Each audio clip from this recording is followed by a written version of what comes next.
le but de cette présentation, c'est pas trop vous ennuyer avec finalement des slides, mais surtout vous faire partager une expérience. Et cette expérience, c'est quelque chose que j'ai nourri au fruit des années. Je connais assez bien les INSA, parce que j'ai étudié à Lyon et je suis passé entre les différentes prépas que l'on connaît tous. Et puis, comme vous pouvez le voir, finalement, j'ai commencé par un doctorat de physique nucléaire. Donc, j'étais spécialiste de la canalisation d'ions lourds à haute énergie dans les cristaux de silicium. Donc, vous voyez qu'on finalement on peut tout faire, le tout c'est d'en sortir. Mais très rapidement, j'ai été imprégné par les arts graphiques en général. Et au final, j'ai très rapidement rejoint le groupe Hachette au début des années 2000 pour commencer ce qu'on appelle la migration des fonds numériques photos. Donc j'ai pris la direction des différentes agences, Gamma, Rafos, Oaki. Puis je me suis réorienté après dans une agence en tant que DSI spécialisée dans ce qu'on appelle le retail, donc la grande distribution. Donc une expérience de plus pour gérer tout ce qui est médias, assets, comme je vais vous les expliquer après, dans un contexte un petit peu différent, contexte agence.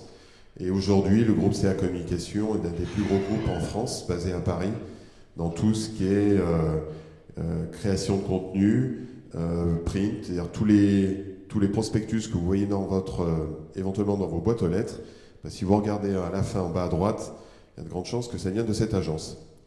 Et puis comme en même temps, j'avais un désir aussi et ça pour rebondir un petit peu sur ce qu'on disait tout de suite, côté international, puisque je parlais couramment l'anglais, je fais partie des rares Français, notamment issus de Lyon, parlant l'allemand. Et donc j'ai décidé de rejoindre Dalim Software.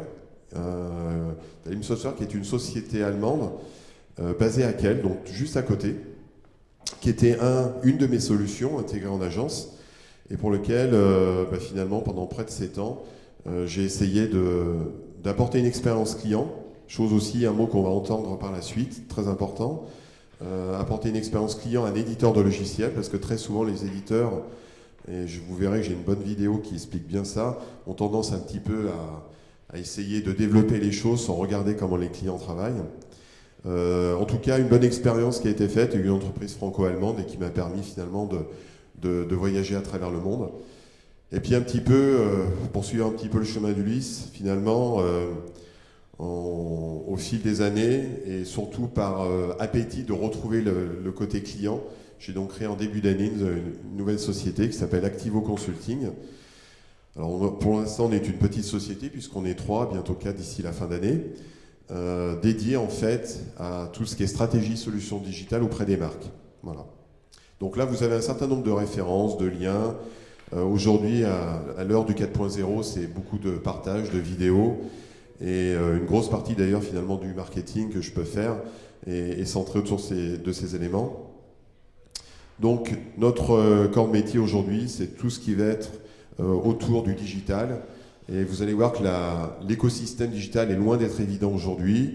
Alors vous êtes jeune, développeur pour certains, donc très au fait des technologies, mais vous verrez qu'à un moment donné, pour faire le choix d'une technologie, c'est là que les choses se compliquent, notamment au niveau d'une marque. Donc beaucoup de stratégies. Et bien entendu, quand on parle de solutions de digital, on parle de ce qu'on appelle de change, d'onboarding.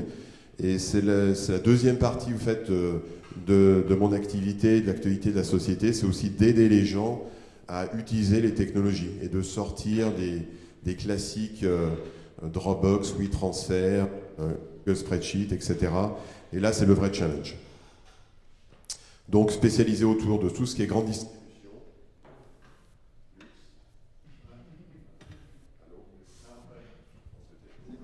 Allô ? Allô ? Voilà. On va jouer avec les deux, comme ça. Grande distribution, agence. Et avec des références aujourd'hui, aujourd'hui je travaille depuis, on va dire, début d'année avec des groupes comme Michelin, Total, Truffaut, aussi une grosse activité américaine. J'aime toujours garder ce contact, alors notamment avec un studio photo Splashlight à New York qui gère un client comme Victoria's Secret. Et puis comme j'ai été aussi en agence, j'ai repris aussi en en externe la direction des outils d'un grand groupe qui s'appelle Altavia, donc une grosse agence de communication, et on est en plein de remise à zéro et essayer de redresser l'agence qui perd un petit peu d'activité. Donc le sujet d'aujourd'hui, c'est toute cette relation autour de l'industrie 4.0 qui regroupe un certain nombre de termes. Donc là, j'ai illustré autour d'une de mes photos préférées qui a une dizaine d'années. Il y a une dizaine d'années, je m'étais un petit peu amusé à faire tous les panoramiques de Paris regroupés autour d'un site qui s'appelle fromparis.com. Donc voilà, donc ça c'est une illustration de 2004, quand on avait encore notre belle Notre-Dame. Et puis il y avait quelques mots-clés, PIM, CMS, 3D, Asset, KPI, dont je vais vous expliquer. Alors aujourd'hui, effectivement, ce monde du digital est très compliqué. Il y a une dizaine d'années, quand j'étais encore côté client, globalement, on était essentiellement sur des assets qu'on appelle assets des arts graphiques, donc c'est-à-dire images, photos, très peu de vidéos. Aujourd'hui, l'état de l'art est à son paradoxe, c'est-à-dire qu'on est beaucoup sur de la vidéo. Et aujourd'hui, la vidéo, c'est pas simple. Si vous prenez votre smartphone, 4K à 60 frames secondes, ça pèse 55 gigas. Donc, quand on produit énormément, qu'est-ce qu'on en fait, comment on le traite? Beaucoup de 3D. Aujourd'hui, on est dans la personnalisation et l'idée, c'est pour une marque d'apporter une autre expérience client à travers la 3D. Comment on gère aujourd'hui la 3D à travers également une interface web. Donc c'est ce monde de la transformation digitale qui est pas simple technologiquement, le tout avec aussi, comme vous le savez, des standards qui évoluent. Il y a quelques années, on avait les standards de la W3C qui apportaient une certaine uniformisation au travers des navigateurs web. Aujourd'hui, ce qu'on appelle les GAFA, les Google, Apple, etc., reprennent un petit peu leur chemin et c'est loin d'être évident de sortir un outil qui soit véritablement compatible sur toutes les plateformes et sur les mobiles. Toute la partie réalité augmentée qui aujourd'hui a un fort impact, et de par la puissance de nos téléphones, aujourd'hui on arrive véritablement à avoir une expérience augmentée. Donc on parle de commerce augmenté, on parle de business augmenté. Alors la réalité aujourd'hui, c'est quoi? C'est que finalement, lorsque vous regardez cette étude qui est issue d'une organisation qui s'appelle PwC, donc spécialisée dans les statistiques et l'analyse auprès des marques, globalement, l'ensemble des gens du CAC 40, on s'aperçoit que la transformation digitale est loin d'être engagée.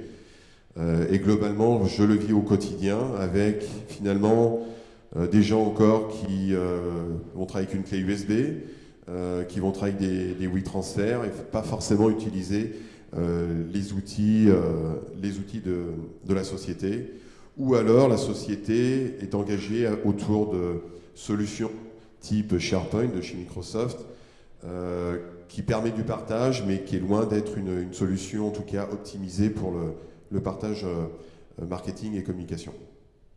Donc c'est ce qu'on appelle la quatrième vague de l'industrie 4.0, et Dieu sait qu'elle a commencé il y a bien longtemps. Alors c'est un terme qui reste un petit peu marketing, mais en tout cas c'est quelque chose en tout cas pour lequel les marques sont véritablement engagées aujourd'hui. Alors je vais vous donner quelques exemples que tout le monde connaît bien et pour lesquels aussi je travaille. Alors la Carrefour, un des leaders, alors je dis un des leaders parce que malheureusement ce n'est plus le leader de la grande distribution, mais qui depuis on va dire 2 ans, sous l'impulsion de Éric Bompard, essaye de réengager finalement, essaye de relancer le digital avec un plan à plusieurs milliards. C'est loin d'être évident. Au bout de 18 mois, il y a un mieux en termes de digital et finalement de service digital auprès de l'utilisateur qui va aller dans son commerce.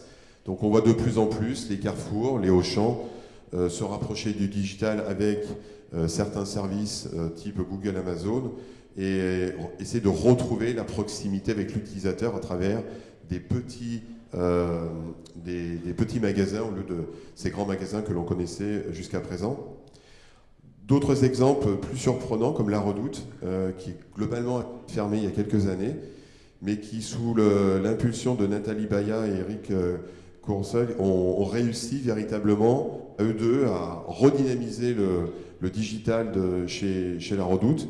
La Redoute qui entre-temps s'est fait racheter par les Galeries Lafayette, mais globalement il reste ils restent acteurs de leur destin et avec des chiffres exceptionnels. Et je vous encourage tous à aller voir le site de La Redoute. C'est sans doute un des meilleurs sites aujourd'hui B2C sur le marché. Et puis bien entendu le traditionnel Amazon qui lui est 100% digital avec une croissance exponentielle, mais aussi une croissance qui est à relativiser au regard de l'activité d'Amazon. Il faut savoir que finalement sur cette partie de vente, Amazon fait très peu d'argent, très peu de bénéfices, et c'est beaucoup plus sur la partie service que vous connaissez tous à travers notamment les services AWS. Alors effectivement, Amazon a poussé le concept jusqu'au bout avec le lancement il y a 2 ans à Seattle de Amazon Go, pour lequel vous avez sans doute déjà vu peut-être cette vidéo.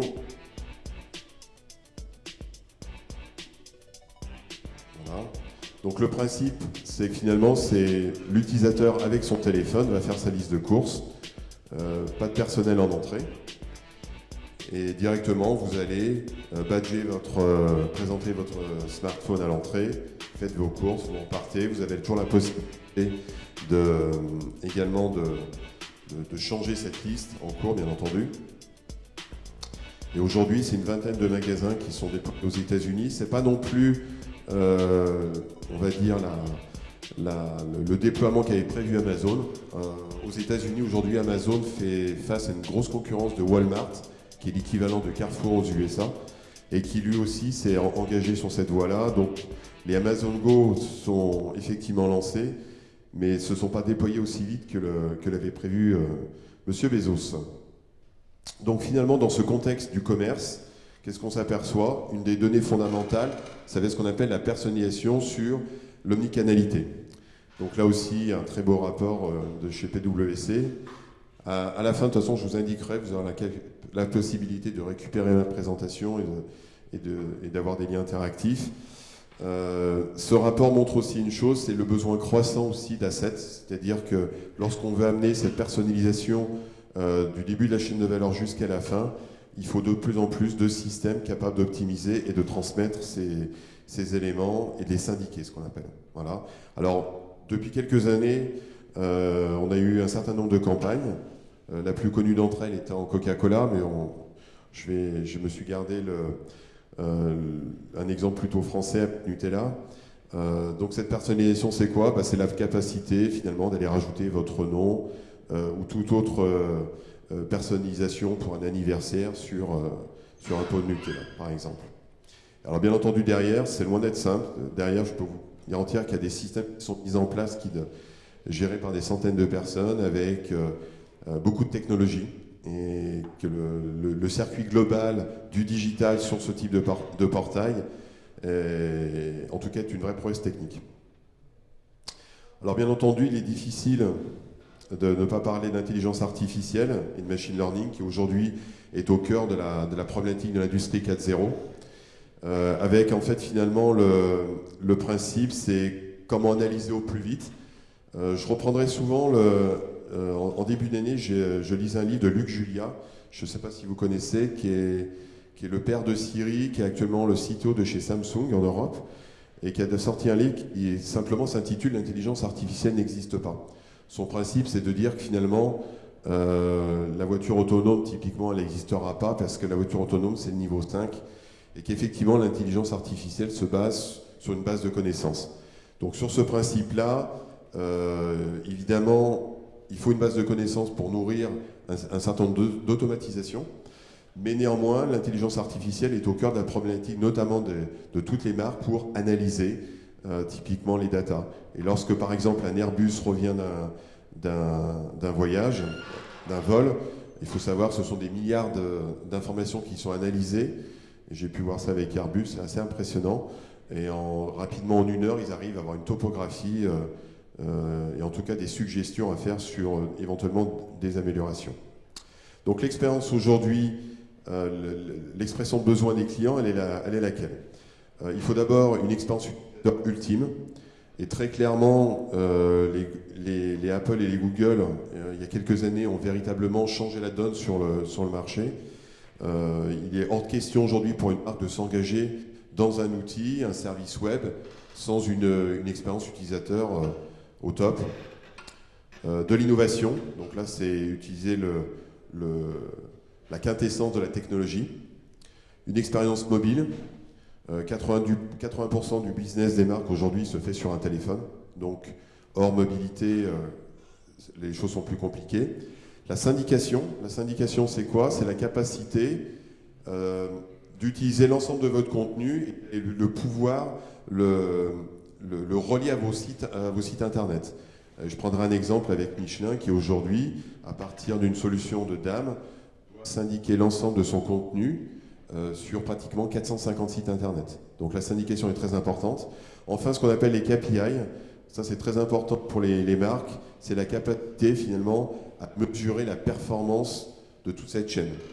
Les marques sont prêtes à investir, mais elles veulent aussi savoir en temps réel comment on peut effectivement mesurer ou détecter des problèmes bloquants au niveau du digital. Et le ROI, qui est le retour sur investissement. On n'est plus dans une période où on est prêt à mettre des millions et des millions de dollars. C'est réservé vraiment à quelques exceptions dans ce monde. Et aujourd'hui, toutes les marques françaises, et notamment Michelin par exemple pour lequel je travaille, sont vraiment dans ce retour d'expérience et en termes d'investissement. On met les investissements, mais de façon adéquate. Maintenant, quand on parle de digital, de transformation, il faut bien être clair que la technologie, c'est une chose, mais 95% de cette réussite, elle va se faire avec l'humain, c'est-à-dire avec vous. Et la plupart, en tout cas des clients que j'ai rencontrés, ont eu des expériences malheureuses. Et très souvent, ces expériences malheureuses sont très souvent issues d'un vrai problème de management. Et ça, c'est vraiment crucial pour la partie projet, mais je pense que vous en avez déjà conscience à travers justement ces groupes de travaux que vous faites en termes de développement. Et maintenant, je vais arriver à l'outil principal, qui est le DAM. Alors, je pense que vous avez tous entendu parler du DAM pour Digital Asset Management. Le DAM, c'est quoi? C'est un outil qui va permettre d'organiser au travers d'un stockage, le tout connecté à Internet, donc à travers une interface web, d'organiser l'ensemble de votre contenu avec l'ensemble de ses propriétés qu'on appelle les métadonnées. Alors, aujourd'hui, un DAM peut se présenter de façon très différente. C'est là aussi qu'est le danger. C'est-à-dire qu'on perçoit que très souvent, c'est pas parce qu'on voit des vignettes dans une interface que c'est un DAM. D'accord? Facebook, on voit des photos, des imagettes, mais c'est pas un DAM. Donc là, je vous présente quelques exemples d'interfaces web. Alors la première vient de la société qui est juste de l'autre côté du pont d'Europe, d'Alim, avec une solution qui s'appelle Dalim ES. Une autre solution, plus dédiée pour les photographes, qui s'appelle Photoware. Donc dans tous les cas, vous retrouvez un petit peu la possibilité de présenter des assets avec des propriétés, des actions, des notions de dossier. Un autre éditeur qui s'appelle Binder. Voilà, donc des interfaces différentes, aussi la capacité d'aller personnaliser l'environnement, par exemple pour mettre en avant un catalogue. Il s'agit d'une solution autrichienne qui s'appelle Cellum et qui travaille avec Specialized, un fabricant de cycles. J'oublie pas également l'open source. Aujourd'hui, de plus en plus d'organisations aussi ont essayé de reconsidérer leur point de vue d'investissement. Et l'open source a ce côté intéressant, c'est que finalement on a une communauté derrière qui est capable d'emmener aussi des projets et quelquefois avec plus d'innovation qu'un éditeur. En sachant que la plupart des éditeurs, quand ils vont développer une solution, ils vont la développer très souvent sur des fondations, des moteurs utilisés par l'open source. Donc là, c'est le cas d'une solution qui s'appelle Phrasea et qui est une solution open source que vous pouvez télécharger, installer en PHP et qui réunit une grosse partie des propriétés que l'on recherche pour une gestion d'assets. Alors quand on parle d'asset management, le fondamental, ce sont les métadonnées. Alors les métadonnées, c'est quoi? Elles sont régies par des standards qu'on appelle l'IPTC, qu'on appelle l'XMP, que vous avez sans doute vu ou entendu parler lorsque vous ouvrez un Photoshop, par exemple. Ce sont des standards en fait, qui ont le mérite d'exister depuis 50 ans et qui assurent le transport de l'information dans les fichiers. Et je vous en ferai la démonstration tout à l'heure à travers une petite démo. Et là, c'est l'intérêt aussi et le devoir des éditeurs de supporter ces informations. Et également tout le change management et tout l'onboarding qu'on a derrière, parce que L'AI typiquement va nous apporter aujourd'hui ce qu'on appelle de l'auto-tagging, mais l'AI ne connaît pas le métier du client. En tout cas, il lui faudra du temps pour l'apprendre. Donc là, il y a tout un process métier opérationnel avec les équipes pour aller indexer ces visuels. La recherche avancée est très importante. Alors aujourd'hui, la recherche avancée, par contre, l'AI va être intéressant pour aller rechercher. Vous allez taper typiquement une couleur rouge, ou alors avec aussi des notions d'émotion que l'on peut avoir sur des vidéos. La possibilité de visualiser aussi des fichiers en très très haute définition, comme ici, de les annoter. Donc là aussi, il y a toute une technologie derrière sous-jacente qui a été développée. La vidéo est très importante. Là, c'est le cas, par exemple, d'une publicité Michelin. Il n'y a absolument aucune métadonnée. En fait, c'est tout l'AI de Microsoft qui est allé récupérer le discours de la vidéo pour en créer des mots-clés, comme on peut le voir sur la droite. Donc, dans la recherche, il suffira d'aller chercher, de demander logo Michelin ou simplement une phrase, et automatiquement, le système va être capable d'aller afficher la vidéo et même de vous amener à l'endroit où éventuellement le mot a été prononcé. Pour la plupart des agences de communication, il y a toujours cette notion d'art graphique, et notamment la suite Adobe CC, que vous connaissez sans doute tous, Photoshop, InDesign, Illustrator. Donc là aussi, des demandes qui sont importantes pour pouvoir relier tous les gens qui font des arts graphiques avec les dames. Le dernier point, c'est la partie, ce qu'on appelle workflow. Et aujourd'hui, dans une grande organisation, c'est la vraie problématique. Vous pouvez avoir un dame, mais il faut être capable de partager une sélection d'assets et de les valider avec un certain nombre de vos collègues. Donc ça aussi, c'est une des prérogatives aujourd'hui des systèmes pour être capable, par exemple, de faire ce type de workflow chez un client qui est un grand retailer dans le nord de la France, qui gère Leroy Merlin, Weldon. Et aujourd'hui, c'est des milliers d'utilisateurs à travers le monde qui doivent être capables, à travers ce workflow qui est relativement simple, mais qui peut paraître complexe. Donc le système doit être capable de mapper ce qu'on appelle ce process métier. Voilà. Et enfin, à un moment donné, il va falloir donner à ce qu'on appelle à tous ces éditeurs de solutions un label. Et il y a des organisations comme la DAM Foundation, notamment avec qui je travaille aujourd'hui, où on passe en revue finalement tous les éditeurs à travers 10 jalons, 10 types de fonctionnalités qui doivent impérativement afficher et montrer afin d'être labellisés comme une solution DAM entreprise. Voilà. Néanmoins, et là c'est le clin d'œil qui est toujours intéressant parce que cette vidéo elle est de 1997, mois de juin 1997, quand Steve Jobs est revenu aux commandes de chez Apple. Et ce jour-là, il a dit quelque chose de très très vrai, qui est très important pour un éditeur, et même pour vous, si à un moment donné vous allez développer une solution, c'est cette capacité à rester proche de l'expression de besoin des clients. Alors la vidéo est en anglais, mais je pense que ça ne posera pas de problème pour vous, et elle dure qu'une petite minute. One of the things I've always found is you've got to start with the customer experience and work backwards to the technology. You can't start with the technology and try to figure out where you're going to try to sell it. And I've made this mistake probably more than anybody else in this room. And I've got the scar tissue to prove it. And I know that it's the case. And as we have tried to come up with a strategy and a vision for Apple, it started with what incredible benefits can we give to the customer? Where can we take the customer? Not starting with, let's sit down with the engineers and figure out what awesome technology we have, and then how are we going to market that? And I think that's the right path to take. Donc, effectivement, cette problématique, à un moment donné, c'est bien de développer, mais il faut toujours rester proche de l'expression client. C'est pas parce qu'une solution afficher des listes aussi géniales que de nouvelles features imaginées par des ingénieurs. Il faut toujours se rapprocher de l'expérience client et voir comment le client travaille. Et ça, c'est quelque chose que je dis au quotidien, où très souvent, un certain nombre d'éditeurs se perdent un petit peu dans ce jeu de fonctionnalités. Voilà. Donc aujourd'hui, pour les marques, là, je vous présente typiquement le schéma classique que l'on va retrouver chez toutes les marques, où le DAM se situe en fait à la fondation du système d'information. Donc on va le retrouver tout en bas. Tout en haut, on va très souvent retrouver, chez toutes les marques, vous avez toujours une base de données qu'on appelle un MDM, Master Data Management, et qui est un peu le référentiel, soit produit, soit data. Maintenant, aujourd'hui, très souvent, les MDM sont le fruit de développement particulier et rarement en connexion, en tout cas, avec la problématique client. La problématique client, c'est quoi?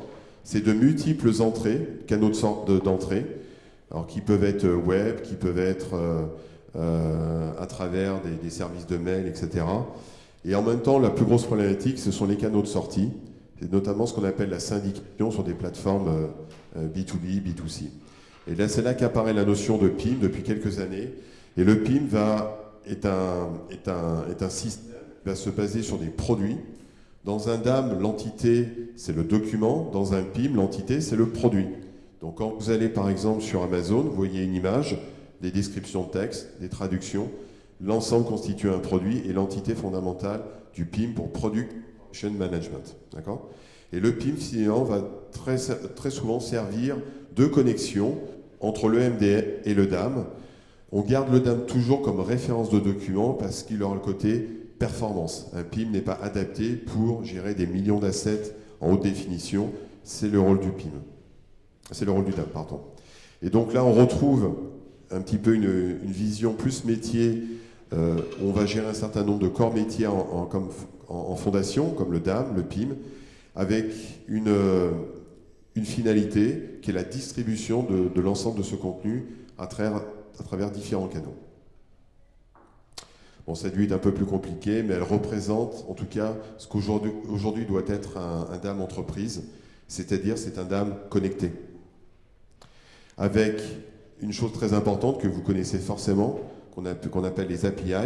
Les API, ce sont quoi? Ce sont un ensemble d'instructions qui vont permettre d'utiliser l'outil de façon différente et personnalisée sur des front-ends qu'on va appeler typiquement par exemple des CMS pour Content Management System. Donc ça peut être un WordPress, ça peut être divers outils comme ceci. Très souvent les entreprises vont partir sur des CMS plus entreprises que WordPress, mais si WordPress garde aujourd'hui une part importante sur le marché. En tout cas, ces API, elles vont être importantes parce qu'elles vont permettre de pouvoir syndiquer, de partager et de monter des environnements métiers extrêmement personnalisables. Alors là, j'ai le cas par exemple de Michelin avec lequel je travaille, où l'on peut voir qu'effectivement DAM et PIM sont au cœur du métier. Pourquoi? Pour aller syndiquer pratiquement 450 sites internet avec différents types d'utilisateurs. Michelin, c'est près de 120 000 personnes dans 170 pays. Aujourd'hui, on est sur quelques millions d'assets avec toute une gestion de métadonnées. Donc là, ça vous donne un exemple précis d'une grande société française. Et donc le DAM, aujourd'hui, ça c'est le vrai challenge des éditeurs, c'est avoir une capacité à se connecter à tout. Alors ça va du PIM, PIM et ERP, ça va côté également tout ce qui est réseaux sociaux, hop là, je suis allé un peu trop vite, tout ce qui est plateforme e-commerce également. Donc vous voyez en tout cas tous ces solutions doivent pouvoir se connecter à un moment donné sur l'asset management. Et aujourd'hui pour une marque, maintenant qu'on a vu ce que c'était un DAM et sa spécification, c'est comment choisir. Et aujourd'hui le marché, je peux vous garantir, quand j'étais client dans les années 2000, la solution était un peu plus simple. On avait à peu près une vingtaine d'éditeurs. Il faut ramener, quand on est français, très souvent c'est important d'avoir bien entendu avec un support français, ce qui est encore loin d'être évident aujourd'hui. Donc le nombre de solutions était encore plus limité. Aujourd'hui, si on regarde un éventail de ce qui peut être proposé sur le marché, c'est plus de 7000 solutions. Et on retrouve vous pouvez retrouver ces vues sur le site qui s'appelle Chief MarkTech. Et quand on regarde dans le détail, finalement, le DAM n'est que toute petite partie de l'ensemble des solutions. Voilà. Alors d'où l'intérêt aujourd'hui, finalement, d'un certain nombre d'organismes pour aller faire un peu le tri. Alors cette vue, elle est assez amusante, on a un peu l'impression du métro parisien. En fait, son but est de reproduire sur chaque couleur que vous voyez, en fait, représente un type de solution. Ça peut être le bleu comme le DAM, le violet comme tout ce qui est CMS. Et finalement, cet organisme travaille à spécifier, à mettre en place, en tout cas pour les clients, les meilleures solutions par rapport à leur marché, au type d'outils, c'est-à-dire DAM, WCM, CMS. Et plus vous êtes au centre, plus vous avez la capacité à vous connecter. Bon, pour faire simple, pour un client au moment du choix, très souvent ils vont utiliser ces cartes pour voir si l'éditeur se trouve dans cette map. Et pour chaque éditeur, bien entendu, on a un certain nombre de détails. Après, il y a des entités comme Gartner et Forrester, bon, sur lesquelles je suis moins, on va dire, à encourager un petit peu leur étude, pour une simple raison, c'est que les éditeurs qui se trouvent dans leur carte, forcément payent. Donc on va dire que la donne est un petit peu faussée. Maintenant, c'est aussi une donne aujourd'hui dans les très grandes sociétés, notamment américaines, où c'est compliqué d'aller choisir autre chose qu'un éditeur qui se trouve dans cette liste. Parce qu'à un moment donné, quand vous avez une bonne position dans une société, la peur, c'est de la perdre. Et donc beaucoup de gens, au détriment de l'innovation, préfèrent, on va dire, jouer plutôt les moutons de Panurge. Donc ici, j'essaie de regrouper avec le travail que je peux faire avec la DAM Foundation ou le Ristory Group, finalement le cœur des solutions les plus couramment utilisées que vous retrouverez sur le marché. Donc là, ça vous donne un panel de ce qui se fait de mieux aujourd'hui, avec à droite des solutions très simples pour gérer essentiellement de la photo, au milieu des solutions un peu plus avancées, notamment avec des connecteurs, et dans la dernière partie, des solutions plus complexes, forcément plus onéreuses, vouées à se connecter à des systèmes d'information plus conséquents, type SAP, etc. Et néanmoins, l'idée, c'est de tester ces solutions à travers ce qu'on appelle des démos scénarios proches de la vie des clients. Et toutes ces solutions sont testées, on va dire, de façon assez récurrente, tous les 3 mois, afin de vérifier si elles correspondent bien aux demandes des clients. Et donc, il y a un certain nombre un classement qui est fait par rapport à différents types de métiers. Si on fait simplement de la gestion marketing ou si on travaille pour du packaging. Voilà. Donc, toute cette information, j'essaie aujourd'hui de la partager avec le maximum de l'audience et notamment des marques. Donc, vous pouvez retrouver pas mal de cette information sur mon profil LinkedIn, sur Twitter, sur YouTube. Donc, vous voyez que c'est important en tout cas d'expliquer les choses. En France, vous avez un magazine qui s'appelle Archimag, qui est sur beaucoup de bureaux finalement de marques et de DSI, ou de SI comme on dit. Là aussi, on essaye de faire des vidéos tutoriels pour dire simplement c'est quoi un DAM, c'est quoi un PIM. Beaucoup d'écriture d'articles, de white paper, ce qu'on appelle de livres blancs. Donc là aussi, toujours dans une idée de démocratiser et d'expliquer au client final comment les choses se passent. Donc voilà, là j'ai réuni un certain nombre de choses, plus à travers mon blog où j'essaye en tout cas d'alerter les clients sur les nouveaux enjeux. Voilà. Ce que je vais faire maintenant, donc la conclusion, c'est qu'effectivement, pour l'asset management, l'asset management apporte quoi aux marques ? Il va apporter ce qu'on appelle, en tout cas, une optimisation de son contenu, la capacité, en tout cas, de pouvoir syndiquer l'ensemble de son contenu depuis la création d'assets jusqu'au site internet. Et aujourd'hui, ce n'est pas simplement qu'un site web, on va pouvoir vraiment créer des applicatifs. Et bien entendu, dans mon cas, on est toujours à la recherche de talents. Donc, en tout cas, vous aurez la capacité de récupérer ma présentation. Et alors, évidemment, aujourd'hui, qu'est-ce qu'on recherche ? On recherche des gens qui soient, je dirais plus motivés, tout le monde l'est aujourd'hui, ou sinon, on ne se présente pas, mais qui présentent, en tout cas, un maximum de compétences, de langue aussi. Aujourd'hui, il faut parler couramment l'anglais. On est à côté de l'Allemagne, donc c'est toujours mieux aussi de pouvoir parler l'allemand. Et je vous le dis typiquement, par exemple chez Total, j'ai commencé avec eux et le digital chez Total en fait est à Francfort. Donc ma première réunion avec eux, ça a été tout en allemand. Donc ils ont été un peu surpris de retrouver un Français qui parlait allemand. Mais en tout cas, ça peut servir. Voilà, c'est qu'en tout cas, les langues sont très importantes. Et donc vous pouvez retrouver ma présentation ici sur ce lien avec tous les liens interactifs. Et pour terminer, je vais me proposer de vous faire un peu une présentation des outils. Voilà. Alors je vais commencer par cet outil qui s'appelle Dalim-ES. Donc Dalim Software, c'est une société qui est juste après le pont de l'Europe. Quand vous passez le pont de l'Europe en face de l'arrêt de tram, vous ne pouvez pas les louper. Donc là aussi, ils sont toujours à la recherche aussi de talents, que ce soit en développement, en marketing ou en chef de projet. Les gros arguments de cette solution, ça va être quoi?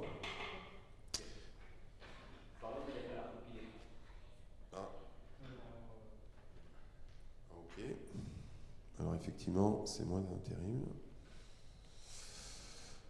Alors.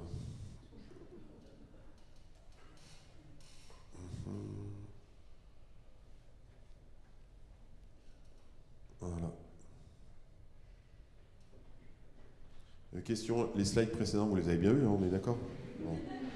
Parce que sinon, je suis pas très bon. Alors par contre, au niveau de la résolution, c'est pas terrible. Là, je sais pas ce qui s'est passé. On va aller, au moins en 1280.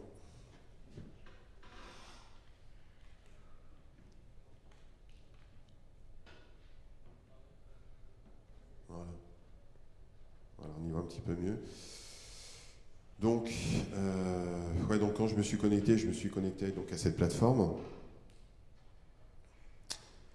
Alors, une des choses intéressantes à travers cet outil, alors je vais vous le montrer par exemple à travers un.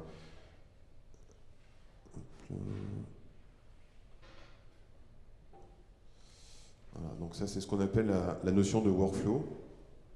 Donc c'est la capacité en fait à mapper comme ça ce qu'on appelle des jalons afin de suivre, je ne sais pas si vous vous rappelez la vue que je vous ai présentée d'un business process mapping, ça va permettre d'aller activer ce qu'on appelle des zones, des cycles de validation. Voilà. Parce que, là, alors on peut avoir des choses un peu plus complexes également. Bon, 1280 c'est jamais top, mais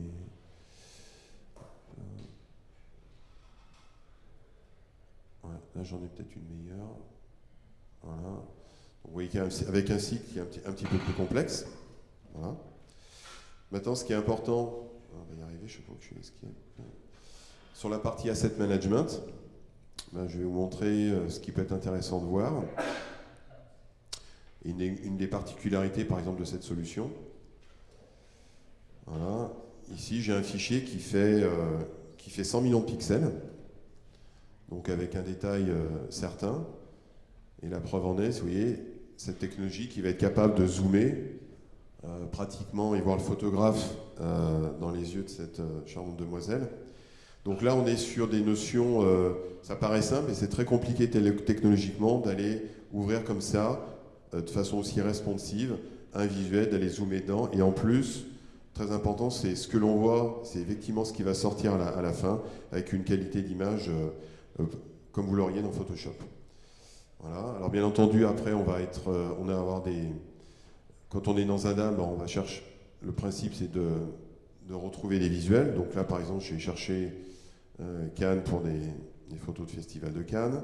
Pour chacune de ces visuels, on va avoir ce qu'on appelle des métadonnées. Voilà, donc ces métadonnées, elles sont super importantes parce que c'est elles qui vont permettre de retrouver l'ensemble des visuels. Et justement, quand on parle de métadonnées, il faut pouvoir à un moment donné aussi les rajouter à des fichiers. Donc là, je passe par exemple par un logiciel qui s'appelle PhotoStation, qui est connu des photographes. Vous aurez la même chose avec un Lightroom, un Adobe Bridge. Et en fait, lorsque vous prenez ces logiciels, qu'est-ce qu'ils vont vous permettre? Les mêmes recherches que vous avez vues précédemment, je vais pouvoir les injecter, soit une par une, ou la plupart du temps sur une sélection, dans les fichiers. D'accord? Et quand je vous dis que c'est vraiment dans les fichiers, c'est que si typiquement je tape, hop là, ici je vais taper digital Alsace 2019, vous voyez, je prends un mot-clé que je rajoute dans un fichier, je fais OK, Et maintenant, que vous soyez sur un PC ou sur un Mac, peu importe, si je cherche cette occurrence, qu'est-ce que je fais? Je retrouve le visuel. D'accord? Donc là, c'est vraiment l'exemple typique de ce qu'on appelle les métadonnées IPTC qui accompagnent le fichier et qui sont extrêmement importantes aujourd'hui dans la gestion de contenu des marques. Donc si vous avez à gérer de la métadonnée avec fichier, je vous encourage à fortement utiliser cette partie-là. Alors bien entendu, après, on a d'autres systèmes qui existent. Là, par exemple, on va retrouver à peu près le même contenu digital à travers une solution qui s'appelle Binder, qui est un éditeur extrêmement en vogue à l'heure actuelle, alors qui va proposer aussi un autre arrangement des visuels. Le plus important aussi, et c'est ce que j'encourage toujours, ce qu'on teste toujours dans les solutions, c'est la responsivité. Et comment on va le faire? Très simplement, c'est la capacité à aller redimensionner en fait votre fenêtre et vérifier que, en s'adaptant à la fenêtre d'un mobile, le contenu va bien suivre et non pas être caché par la fenêtre. Et là, on va se retrouver avec, pareil, le même type de contenu, des métadonnées, les capacités de les éditer, de les partager. Là, c'en est un. Là, j'en ai un autre pour revenir à mon exemple client. Voilà. Donc pareil, ici, je vais me connecter avec mon login.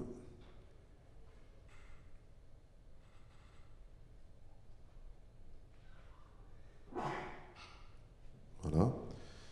Donc là, avec des expériences aussi très différentes, vous voyez qu'on a ce qu'on appelle une banner centrale qui va évoluer. Et là, je vais, par exemple, chercher WRC. Automatiquement, le système va me proposer en fait d'autres types, ce qu'on appelle la troncature, d'autres suggestions. On va pouvoir compléter aussi cette information. Sauf que c'était WRC que je voulais.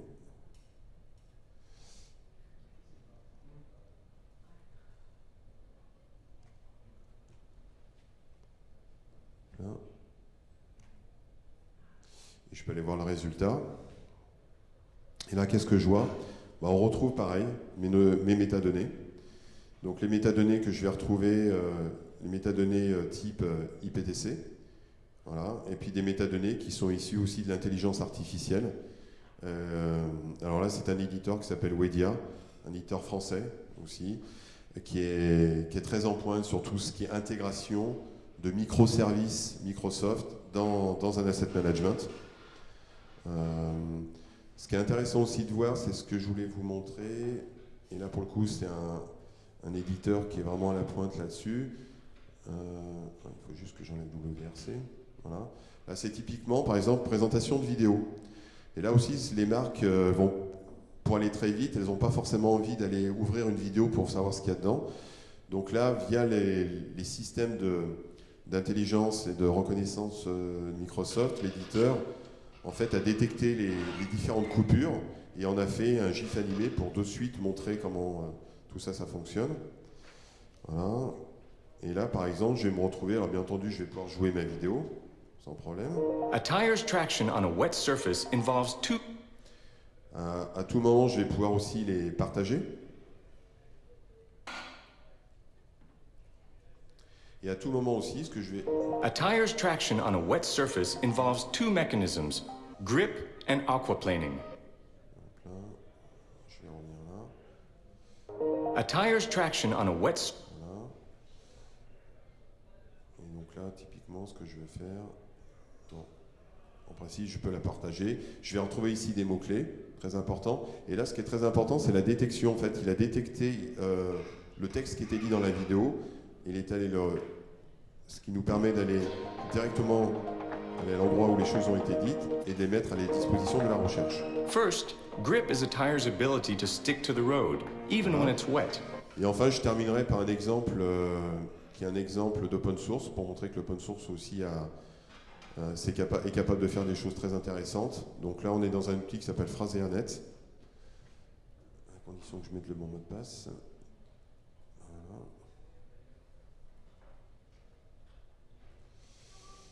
Voilà, donc là typiquement, je suis dans quelque chose qui est peut-être un peu moins évolué en termes d'interface par rapport à par exemple le précédent éditeur comme Wedia ou Binder, mais néanmoins, je me retrouve aussi avec la capacité de rechercher très facilement mes assets. Voilà. Et vous voyez que le même visuel, même un éditeur open source est capable d'aller récupérer cette information IPTC et de me la présenter.